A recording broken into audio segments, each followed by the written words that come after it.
She wasn't asking for a ride. She was asking not to die alone, and he almost drove right past her. But what she was hiding on her back was worse than any visible wound.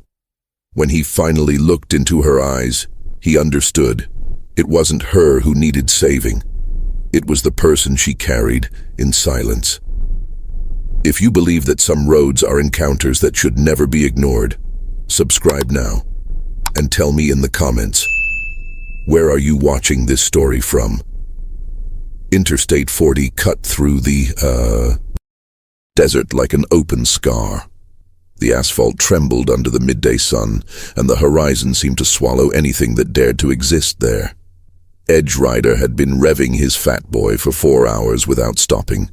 No music, no thoughts.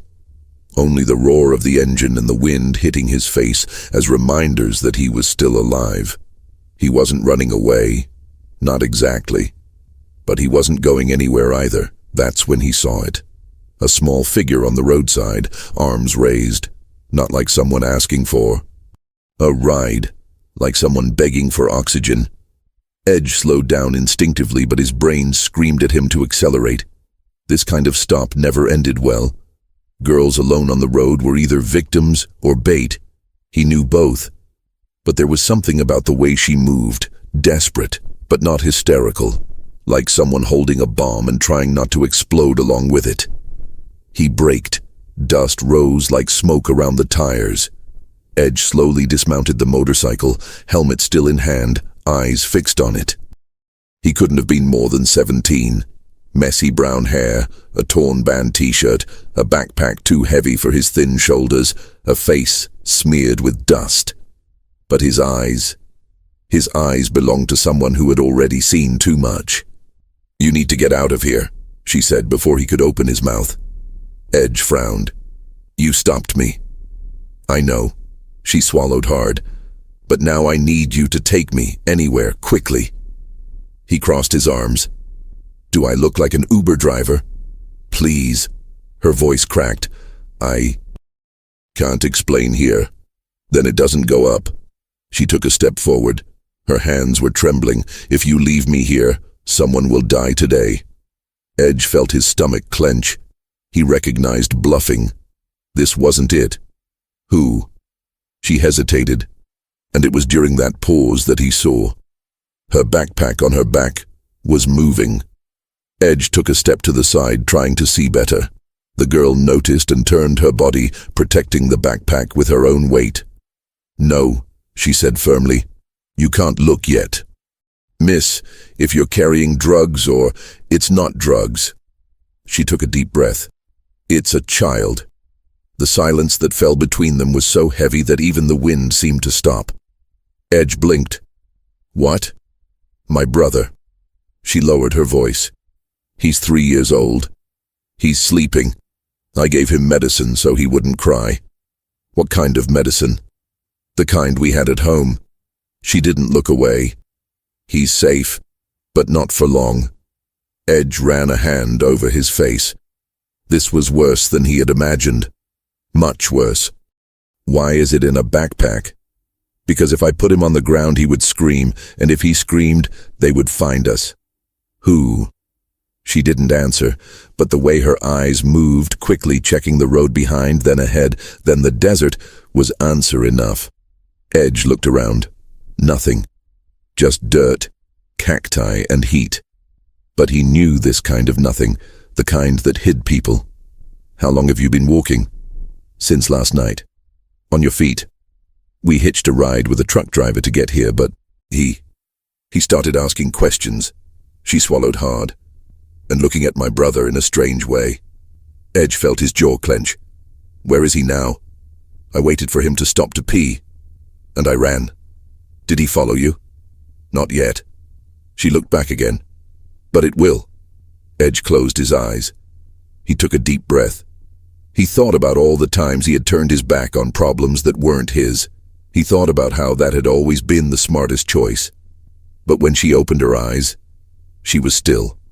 There, trembling, holding it all up on her own. And he saw something he hadn't seen in years, someone struggling to keep from falling apart. "What is your name?" "Maya." Edge. He pointed to the motorcycle. Get on, but slowly, and hold on tight. Her eyes filled with tears, but she didn't cry. She just nodded. And when she carefully took the backpack off her back, Edge saw the sleeping face of a tiny little boy, curled up as best he could. That's when he knew there was no turning back. Edge accelerated slowly, feeling the extra weight on the motorcycle. Maya held her brother against her chest, his backpack abandoned on the side of the road. She hadn't asked to carry it. She knew it wasn't possible. They drove in silence for 20 minutes. The engine purred, the sun beat down. Edge felt her breath on his back, short, controlled, like someone who had spent her whole life holding her breath. He was familiar with that type of breathing. Finally, he saw an old gas station ahead. Sheet. Metal roof, 2 rusty pumps, a sign with half the letters faded, a forgotten place, perfect. He parked in the shade. Maya got out slowly, holding the boy as if he were made of glass. Is he okay? Edge asked. She placed her hand on his forehead. It's hot. How much medicine did you give? Half a pill. Of what? I don't know, it was in the bathroom cabinet. Edge closed his eyes. He took a deep breath. He couldn't freak out now. He needs water and food and a doctor. We can't go to a hospital. Why? She stared at him.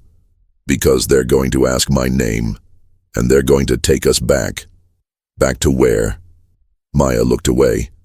At him. Edge didn't need to ask who he was. The way she said it all.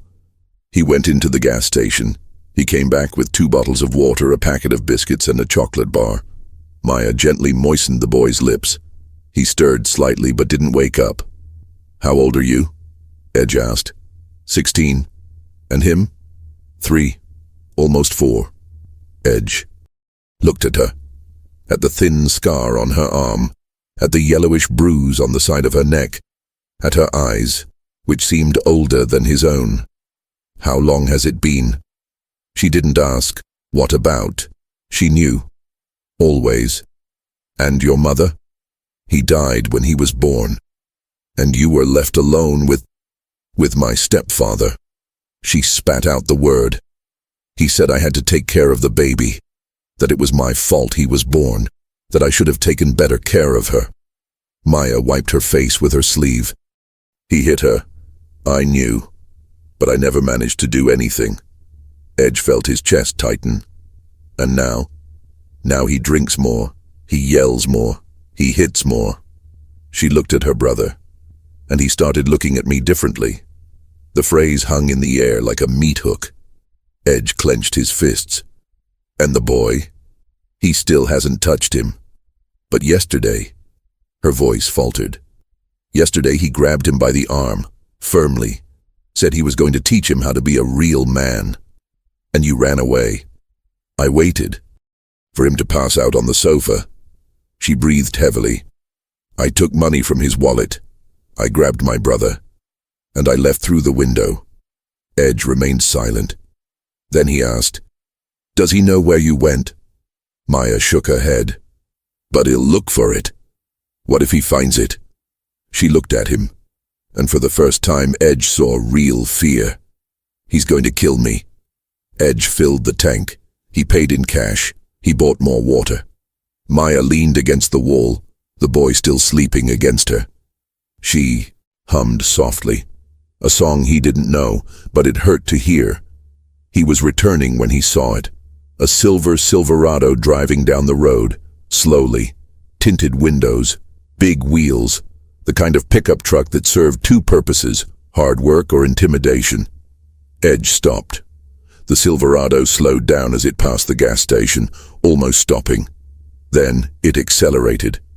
Maya saw, her face turned white. Was it him? No. She swallowed hard. But you know him. How do you know? Because there's a sticker from the brewery on the back window. He works there. And my stepfather does too. Edge looked at the road. The Silverado was already gone. But the dust was still in the air. Did he see you? I don't know. Did he see the motorcycle? Perhaps. Edge rubbed his face. He thought quickly. If the guy worked with his stepfather, he would call. He would let him know. And they would come. We need to leave, now. Maya nodded, but when she went to lift her brother, he groaned, softly. A faint but high-pitched sound. His little eyes opened, confused, frightened. May? Her voice was as thin as paper. I'm here, Benny. I'm here. She kissed his forehead. We're going for a walk, okay? I'm thirsty. I know, we'll stop soon. Edge looked at the boy, too thin. Deep dark circles under his eyes, blonde hair stuck to his sweaty forehead. Hi, champ, he said, his voice softer than he intended. Benny looked at him, then at the motorcycle, then at his sister. Who is he? A friend. Do we have friends? Maya smiled, but her eyes were wet. Now it's there. Edge got on the motorcycle. Maya sat behind him, Benny in her lap. She held him tightly, her arms around Edge's waist. They left the station. 10 minutes later, Edge saw it in the rearview mirror. A silver Silverado, coming back, and coming quickly. Edge accelerated. Not much. He couldn't risk it with the child, but enough to gain some distance. The Silverado accelerated as well.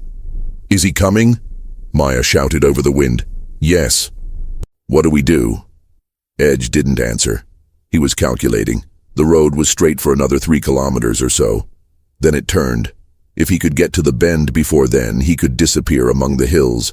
But the Silverado was faster, and it was getting closer. Edge saw the driver in his rearview mirror, big man, gray beard, baseball cap backwards. He looked like he'd beaten people up for less. He honked, long, aggressively. Maya tightened her arms around Edge. Benny started to cry. May, I want to get off. Hang in there, Benny. Just a little longer. The Silverado closed the gap. Now it was less than 10 meters away. Edge made a decision. He braked. All at once. The Silverado went straight through, almost losing control. It skidded. It stopped 50 meters ahead. Edge turned the motorcycle around. He accelerated in the opposite direction. What are you doing? Maya shouted. Buying time. They returned to the outpost.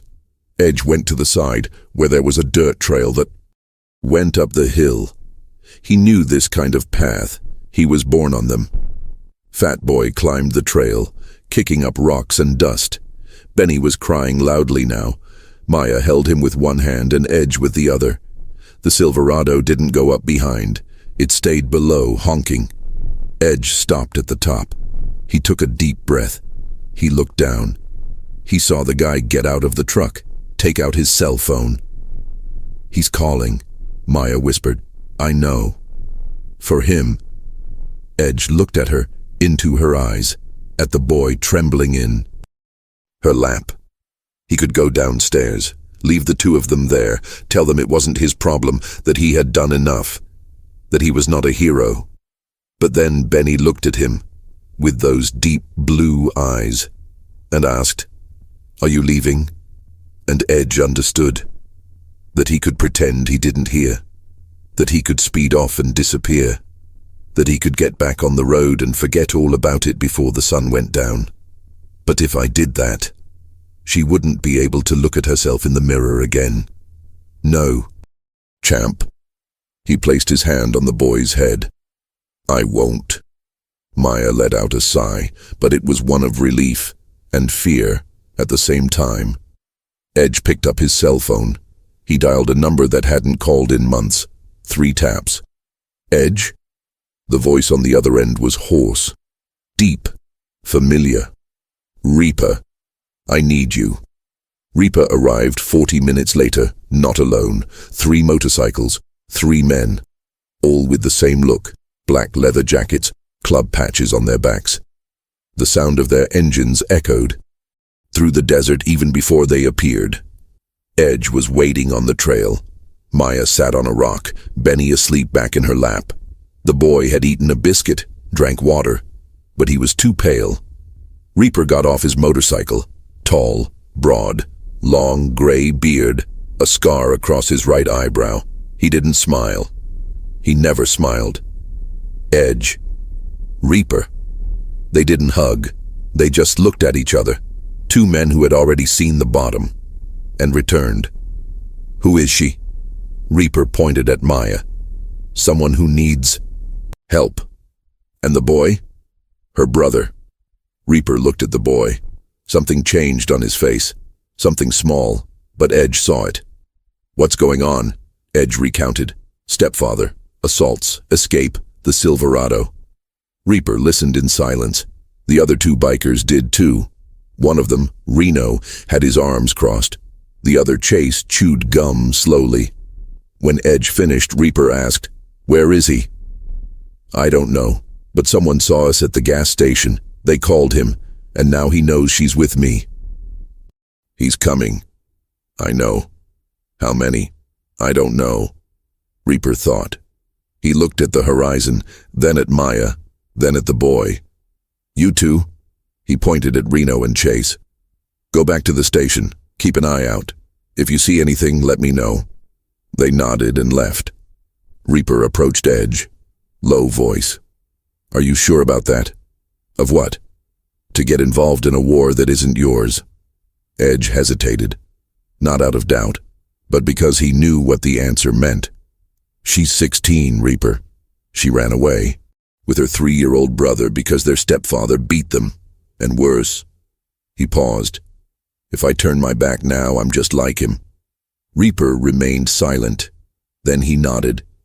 "Then we'll get them out of here." "Where to?" "I have a place, 2 hours north. Safe house. Nobody knows." Edge nodded. That's when his cell phone vibrated. Message from Reno. 3 cars arriving. A black F-150, a silver Silverado, a white Dodge, all with men inside. Armed. Edge showed the screen to Reaper. Reaper exhaled through his teeth. He brought reinforcements. "How many?" "I'd guess around 10. Edge looked at Maya. She had heard. Her eyes were wide. "Edge, stay still and hold him." Reaper picked up the radio. He spoke softly. In 30 seconds, Reno and Chase returned. They stopped beside them. "We can't carry all 3, Reaper said. "Too much weight, too slow." "So what do we do?" Reaper looked at Edge. "We'll keep them here." Edge understood. "And her?" "Reno takes her. Chase covers." "And me?" "You stay with me." Reaper placed his hand on his shoulder. "And we'll finish this." That's when they heard the sound of the engines going up the trail, and screams, lots of screams. Benny woke up. He started to cry. And Maya looked at Edge with pure panic in her eyes. They arrived. Reaper wasted no time. "Reno, take the girl and the boy. Now. East Trail. Don't stop until you reach the rendezvous point." Reno nodded. He took Maya by the arm, but she resisted. "Edge, no." "Go," Edge said. Firmly. "Protect him." "But what about you?" "I know how to take care of myself." She hesitated, then she nodded. She climbed onto Reno's motorcycle with Benny safely between them. The engine roared, and they disappeared down the opposite trail. Edge, Reaper, and Chase stayed. The car's engines were closer together. Edge counted mentally. Less than a minute. Reaper pulled a screwdriver from his pocket. He didn't even look at Edge. He just said, "If this turns into a shootout, you run." "And you?" "I'll handle it." Edge didn't answer. He just stood there beside him. Because he'd known Reaper for a long time, and he knew that when he said, "I'll take care of it," he wasn't bluffing. The 3 cars stopped at the base of the trail. Doors opened. Men got out. Edge counted 7. The stepfather was in the middle of it all, tall, fat, beer belly stretching his dirty white t-shirt, John Deere cap, 3-day beard, small eyes, red, full of rage. He looked up. He saw Edge. He saw Reaper. He saw Chase. "Where is my daughter?" he shouted. Reaper crossed his arms. His voice was calm, almost bored. "I don't know who you're talking about. Don't make me go up there, you son of a bitch. Make yourself at home." Reaper didn't move. "But if you go up, you can't come down." The men around the stepfather exchanged glances. Some were armed. Edge saw at least 2 pistols, a shotgun. But Reaper didn't seem worried. The stepfather spat on the ground. "That son of a bitch on the motorcycle took my daughter and my son. I want them back. Now." Edge stepped forward. "They don't want to come back." The stepfather laughed, a wet sound, bitter. "And since when does a child choose? Since when did you start hitting them?" Edge said, his voice low. "Cutting." The silence that fell was heavy. The stepfather looked at Edge. He really looked. Then he smiled. But there was no humor in it. Only malice. "You don't know anything, biker." "I know enough." "Did she tell you?" The stepfather stepped forward. "That she's a liar? That she steals? That she beat her own mother before she died?" Edge did not respond. The stepfather continued. "She's a bitch, always has been, and now she's using my son to manipulate idiots like you." Reaper spat on the ground. "Enough talk. Get out of here." "Or what? Either you leave in a body bag." The men grabbed their weapons. Edge saw Chase put his hand on his belt. Reaper didn't move. The stepfather looked at the trail, at the 3 bikers, then at the men themselves. "I was calculating." Then he smiled. "Fine. You win. Today." He spat again. "But you won't be able to hide her forever. And when I find her—" He paused. "I'll make her pay for every second she made me look for her." He went back to the car. The men did too, but before going in he looked at Edge and said, "I'll remember your face." The cars left. Edge released the breath he had been holding. Chase rubbed his face. Reaper simply stared at the road. "He'll be back," Edge said. "I know. And next time bring even more people." "I know that too." Edge looked at Reaper. "What do we do?" Reaper placed his hand on the motorcycle's handlebars. He climbed on. He looked at Edge. "We make them disappear." They reached Reno 2 hours later. An old house in the middle of nowhere. A rotten wooden fence, a sunken roof, broken windows. But there was a padlock on the door, and recent tire tracks. Reaper hit 3 times. Pause. Twice. The door opened. Inside, Maya was sitting in an old chair, Benny on her lap. She had washed her face, but she was still trembling. "Did he come?" she asked.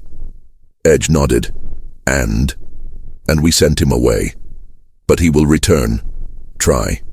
She closed her eyes, took a deep breath. When she opened them, there was something different there. Resignation, weariness. "I shouldn't have asked for help," she said, her voice weak. "Now you're involved, and he's not going to stop." "It's not your fault," Edge said. "Yes, it is." She looked at her brother. "Everything is." Benny shifted in her lap. He opened his eyes. He looked at Edge. "Hey." "Hi, champion.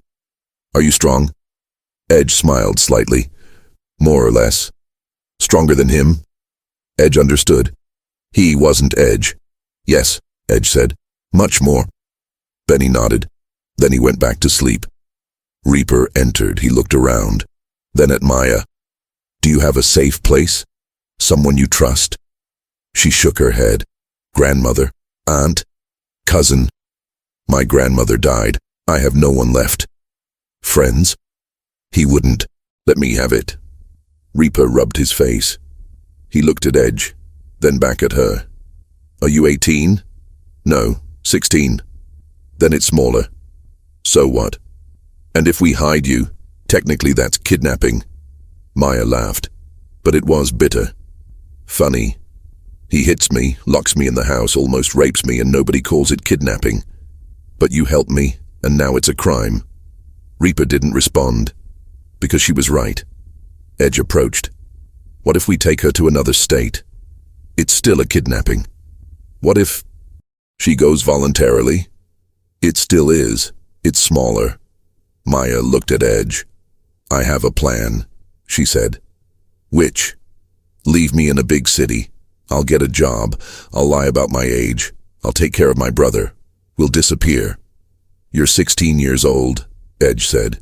You won't get a job without documents, and without an address. So I arrange for fake documents. With what money? She remained silent. Edge looked at Reaper. Reaper looked at the ground. It was Chase who spoke. There is a way.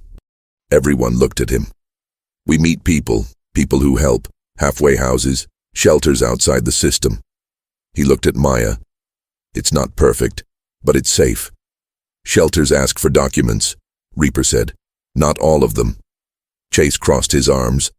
I know one in Nevada, near Reno. They don't ask questions. They just welcome you. Maya looked at him, then at Benny. What if he finds us there? No way, Chase said. The place is protected. It has cameras, alarms, and people who know how to fight. She hesitated. How long can we stay? As much as you need. She looked at Edge. Do you trust him? Edge looked at Chase. They had known each other for years. Chase was quiet, but honest, and when he gave his word, he kept it. I trust. Maya took a deep breath. She nodded. Then let's go. But that's when they heard it. Tires on the road. Lots of tires. Reaper ran to the window. He looked. He turned to Edge. 8 cars, 20 men, all armed. Edge felt his stomach drop. How did he find it? I don't know. Reaper picked up the gun, but it doesn't matter now. Outside, the stepfather shouted, Maya, I know you're in there. Get out now or I'll burn this whole place down. Benny started to cry, and Maya looked at Edge. What do we do? Edge did not respond, because I didn't know. The stepfather didn't wait for an answer. They heard glass breaking, then the smell of gasoline. He's throwing fuel, Reaper said firmly. We have 2 minutes. Maya stood up, holding Benny. Shall we go out the back door? Blocked, Chase said. They surrounded the house. Edge looked around. No way out, no plan, no time. Outside, the stepfather shouted again, 10 seconds, Maya, 10. She looked at Edge. Tears were streaming down her face. I can't let him burn you all because of me. No, Edge said, holding her arm. I have to go. No. But Maya was already walking towards the door. Reaper blocked it. Get out of the way, she said, her voice trembling. I'm not going to let you die for me. And I'm not going to let you go back to him. Edge said, You have no choice. Benny was crying loudly now. His little hands were clutching his sister's. That's when they heard the lighter, and they saw the flame. And they felt the heat. The front wall burst into flames. Reaper yelled, Now, get out the back window. Chase broke the glass with the butt of his gun. He helped Maya get through. Edge passed Benny to her. Then he passed through as well. They ran. But the men were already waiting. 10 of them, blocking the trail, pistols raised, smiles on their faces. Maya stopped. She hugged Benny. She closed her eyes. The stepfather appeared in front, sweaty, drunk, smiling. I thought you were going to get away, you tramp. Please, she whispered. Let him go. Do whatever you want with me, but let him go. He is my son. You never wanted him, but now I want to. He moved closer. And you do too. Edge stepped forward. Lean on her and you'll die. The stepfather laughed. You, alone, against all of us? You're not alone, Reaper said, stepping out of the burning house, gun in hand. Chase was standing beside him. Reno appeared behind them, coming along the trail. But it was still 4 against 20, and everyone knew. The stepfather smiled. Last chance. Give her to me. Give him to me. And you can leave. Edge looked at Maya, at her eyes, then at Benny, and he made the worst decision of his life. Grab her. Maya's eyes widened. Edge, no. Sorry, he whispered, and he pushed her forward. The stepfather grabbed Maya by the arm. He snatched Benny from her lap. The boy screamed. Maya screamed. But they couldn't fight back. They were dragged into the cars. And Edge stayed there, attending. Reaper placed his hand on his shoulder. You did what you could. But Edge did not respond, because he knew he hadn't done anything. He had simply failed. The cars disappeared, the house burned down, and Edge was left alone in the middle of the desert. Empty, broken, defeated. Edge stood there for hours, or maybe minutes. He didn't know anymore. The house had turned to ashes. The sun was setting. The desert was silent. Reaper, Chase, and Reno were sitting on their motorcycles, waiting, but not speaking, because I had nothing to say. Edge had handed her over, hand over the boy, because he had no choice, because 20 armed men wasn't a fight. It was a massacre, but it still hurt, more than anything he had ever felt before. We need to go, Reaper said finally. Edge did not respond. Edge, I heard, then let's go. Edge looked at the road, where the cars had gone, where she had disappeared. She trusted me. I know. And I handed her over to him. You had no choice. You always have a choice, Edge yelled.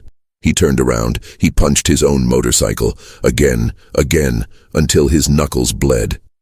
Reaper left. He waited for him to stop. Then he said, if you had fought, you would be dead. And she would still be with him, at least now. You can still do something. Edge looked at him. What? Go after it. What? We don't even know where he lives. But I know someone who knows. Edge frowned. Reaper picked up his cell phone. He made a call. 3 rings. Try. Lucy, I need some information. On? A guy. Works at a brewery. Fat. Violent. Name? Reaper looked at Edge. I don't know his name, Edge said. Reaper returned to the phone. He works at a brewery near Interstate 40. He has a black F-150 and a 16-year-old daughter named Maya. Silence on the other end.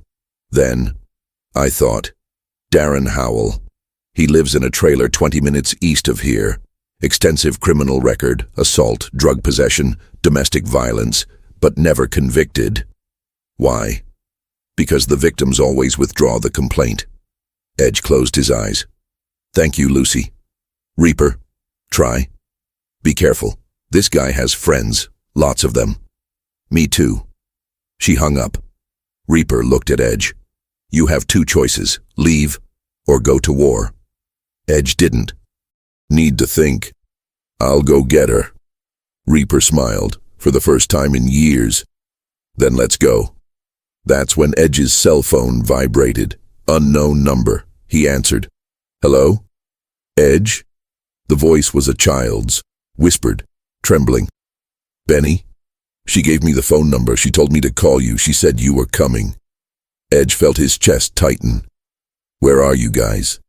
In the trailer. He locked her in the room. And I'm hiding under the sink. Are you okay? I'm scared. I know, champ. But listen, you're going to stay quiet right there, and I'm going to come get you, okay? Promise? I promise. Edge? Try. If you don't see it, he'll hurt her again. The line went down. Edge looked at Reaper.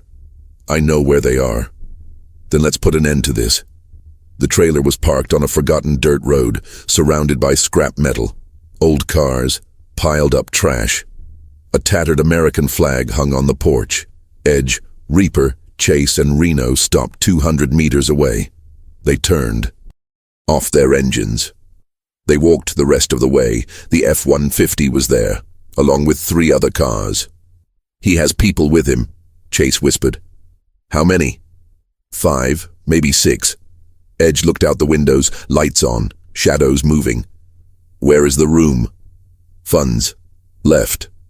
Edge nodded. He looked at Reaper. I'll go in through the front. You guys cover the exits. What if they shoot? Shoot back. Reaper grabbed his arm. Edge, if this turns into a shootout, the police are coming and we can't get arrested. Not now. So we do it quickly. They split up. Edge went to the front door. Reaper and the others surrounded the trailer. Edge didn't knock. He just turned the doorknob. Open. He went in. The room was dirty. Beer cans, ashtrays, clothes scattered around, the smell of mold and cigarettes. 3 men were on the couch watching TV. One of them turned around. He saw Edge. His eyes widened. What the hell? Edge punched him before he finished the sentence. The man fell. The others stood up. One picked up a broken bottle. The other went to the kitchen. Edge blocked the bottle. He kicked the guy in the knee. He fell screaming. The third one returned with a knife. Edge dodged. He grabbed the wrist. He twisted. The knife fell. He punched him in the stomach, then in the face. The man fell. 3 seconds. 3 guys on the ground. Edge walked up the hallway. 2 bedrooms. Door closed. He opened the first one. Empty. The second one opened. And he saw Maya in the corner. Torn clothes. Black eye, bleeding mouth, and the stepfather on top of her. Edge didn't think. He dragged her stepfather away. He threw him against the wall. He punched him. Again. The stepfather roared. He tried to react, but Edge was faster, stronger, and angrier. He punched him until his stepfather's face was a bloody mess. Until he stops moving. Until I stop breathing. Reaper rushed in. He grabbed Edge. Stop! He's already out!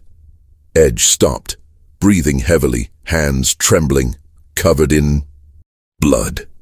He looked at Maya. She was huddled up, eyes wide, tears streaming down her face. Sorry, Edge whispered. Sorry I took so long. She didn't answer. She just stood up. She staggered. She fell into his arms, and she cried. For the first time in years, she cried. Benny crawled out from under the sink. He ran to his room. He hugged his sister. May, are you okay? Now I am, she whispered. Now I am. Outside, sirens. Reaper looked at Edge. We need to go. Edge nodded. He picked up Maya and Benny. They went out the back door. They got on their motorcycles and they disappeared before the police arrived, before anyone sees it. First of all, they simply disappeared. 3 weeks later, Edge stopped in front of a small building in Reno. Clean, quiet, with a sign on the door. Hope's House, Independent Shelter. Maya was on the balcony. Her hair was tied up, her face was healed. Benny was beside her, chasing after an orange cat. She saw Edge. She went down the stairs. They didn't hug. They just stood there, looking at each other. You're back, she said. I promised I would go. I thought you had forgotten. Never. Edge looked at Benny. Is he okay? Yes. He's eating, sleeping, smiling. She smiled too, but it was sad. I think he'd already forgotten how. And you? She took a while to reply. I'm trying. Edge nodded. Are you going to stay here? For now, until I get my documents, a job, something. She looked at him. And you? Where are you going? Edge looked at the road. I don't know. Where does the road lead? Alone? Always summer. She stepped forward. She placed something in his hand. A photo, old, crumpled, of her and Benny, younger, smiling. So you remember, she said, that there are still good things, even after hell. Edge looked at the photo, then at her. Thanks. She nodded. She went back to the balcony. Edge got on the motorcycle. He started the engine. Before leaving, she shouted, Edge. He looked. You saved us. He didn't answer. He just nodded, and it accelerated because he knew the truth. He hadn't saved anyone. I had simply given them a chance. And sometimes, in the middle of the desert, a chance is all anyone needs to start over. The road continued, and Edge too, alone, but not empty, because now he was carrying something, a photo, a promise, and the certainty that some people are worth fighting for, even when all seems lost. If this story touched your heart, leave a like now, subscribe to the channel, And tell me in the comments, do you also believe that some people are born to protect? Next video on screen. He found a child crying alone in a closed diner at 3 a.m. When he found out why, his blood boiled. What he did next changed everything.